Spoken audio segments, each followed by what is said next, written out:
Hello everybody and welcome to the United Stand. It's deadline day for Manchester United bids. It's all going off. Look, loads to get through here.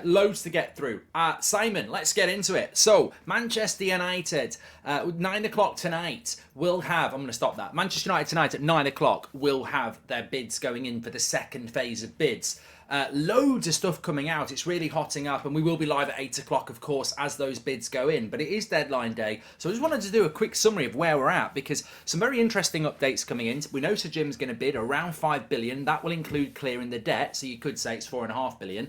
But we've also got many credible outlets saying that Qatari bid from Al Thani still is the favoured bid for Manchester United because it's better financially put and it'll probably be a bigger bid. So that's where we are with that. There could be other bids coming in. Very interesting coming in from Sky Sports and Sky QATAR as well, saying that, look, it's expected that there'll be a world record bid coming in from Al Thani and Qatar. But he also went on to say that if nobody hits the price that the Glazers want, they won't sell it.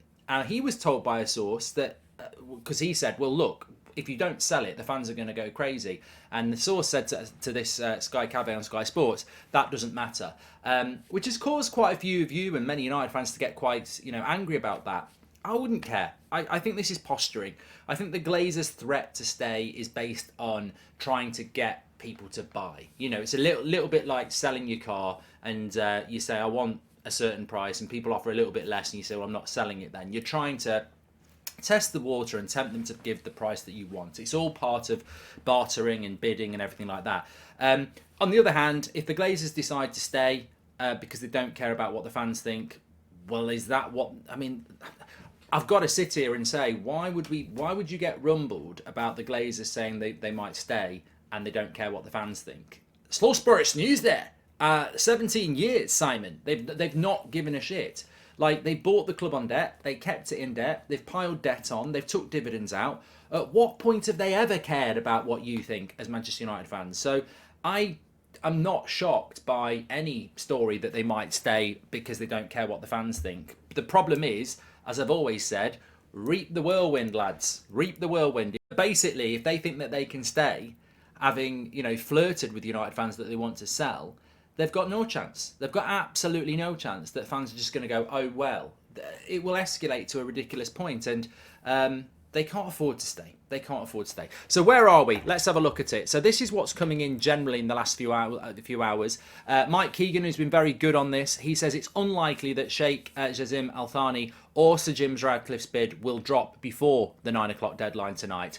There's a lot of information that these bidders are having to digest in a very short period of time, unlike the first bid, and every minute will count. So that's sort of suggesting that we're not going to get these bids going in until pretty close to 9 o'clock tonight. Remember, we'll be live at 8 o'clock for all of this anyway. Darren Rowan, BBC I think it is, he says Ineos and Sir Jim are submitting an improved bid for Manchester United. Sheikh Jassim and his team are understood to be very confident in their bid for full ownership of Manchester United. Laurie Whitwell with The Athletic is saying that both Al Thani and Sir Jim will submit new bids for Manchester United before the 9 p.m. deadline. Rain Group at Glazers will then consider along with other bids. Laurie Whitwell is also saying that some well-placed sources feel that Al Thani's bid has edge due to finance, and this will be because Al Thani has got the wealth behind him. We already know Sir Jim Ratcliffe is going to borrow money through Ineos to buy Manchester United. The Financial Times is saying that Sir Jim Ratcliffe's bid is set to be a revised offer of more than 5 billion, including debt to buy. Now, I don't really understand what that means. I think Sir Jim is probably learning as he goes along here that the fans aren't warming to him. And effectively, I think now this bid sounds like it would be around 5 billion and include clearing the debt from the Glazers, which basically sort of makes the bid 4.5 billion and you clear the debt. Al Thani has always said that they will clear the debt and buy the club. So I just think the financials are going to be the problem for Sir Jim here. And, reading between the lines and speaking to people over the last few days, I think Man United want to sell to Al Thani. I do. It might be a hunch, but I do. I think that financially they'll get their money.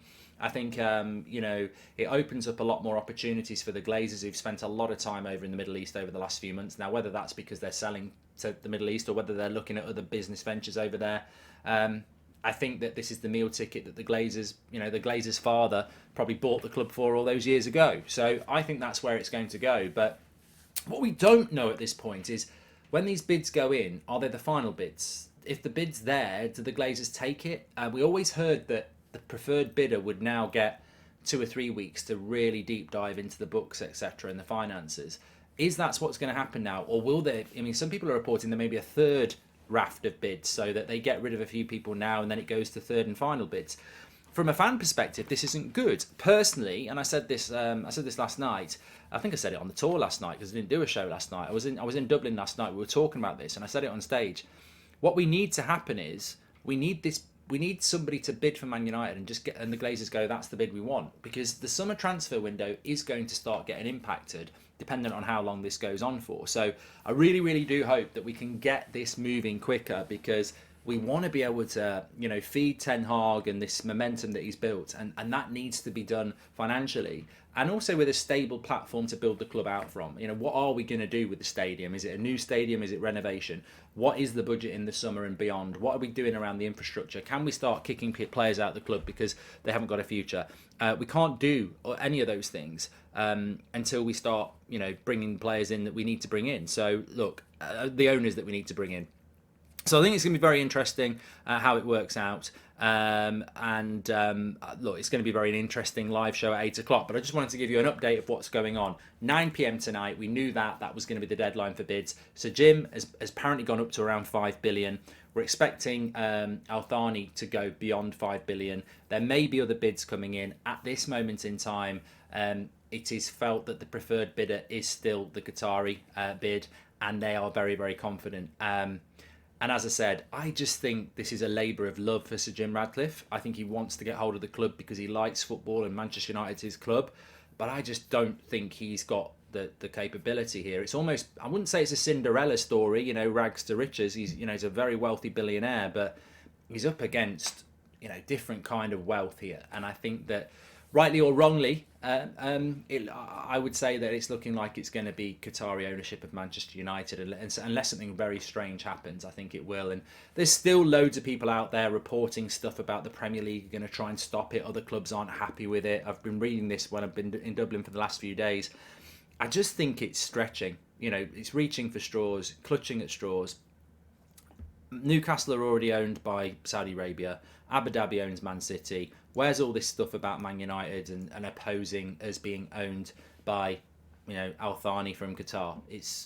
Why is that coming into play now? Because it's Manchester United? Oh, it's fine to let Newcastle have it. It's fine to let Man City have it. But Man United get it. It's not fair. It is fair. It's just the way football's gone. The horse bolted a long time ago. Tune in at 8 o'clock tonight. It's going to be a very interesting show. This is where we are at the moment, though. Great to be back in my studio for a little bit. Manchester show tomorrow. You can't get tickets for that, but you can still get tickets for London, which is a week last night. So next Wednesday. All I can say is Dublin was amazing. Absolutely amazing. Can't wait for Manchester and London. And we've got plenty more to come in the future. These live shows, they're evolving, but they've just been amazing. I've just absolutely loved it getting out there. And, if you did go to the shows, thank you so much. I hope you had a great time. And we're looking forward to seeing everyone in Manchester and in London. And you know what? I feel like the Dublin shows will always go down in, United Stand folklore, because they were the first two shows where we've sort of learned things that worked and ideas. Even last night we brought a few things in that we didn't do the first night, so thank you for that. And if you want to get your tickets, I'll drop the link in for London. But they're great, and we've had some good guests on as well, so thanks everyone, and I'm looking forward to doing the live show with you tonight at 8 o'clock. Speak to you in a bit. Smash a like, get your comments in below.